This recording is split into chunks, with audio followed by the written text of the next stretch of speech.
how can you fix this problem on your Sonic pop-up. So all you have to do, so you just click here on settings here. So when you click here on settings, it's going to take you to this list here. It's going to show for you like this. So then you go down here, click here on apps, then come to apps list here, and here you're looking for Sonic Boom Up, or just click here on search, then here at Sonic Boom Up, it's going to show for you like this. Click on it.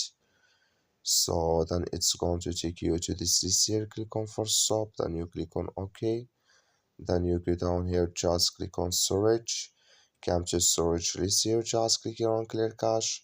Then all you have to do, so you just go to your Play Store, so click here on Play Store here, click on it, then here you search for Sonic Boom. It's going to show for you like this. You will find here updates, click on it, so then it's going to work with you. That's all you have to do. Thank you for watching. Don't forget to support us by liking and subscribe.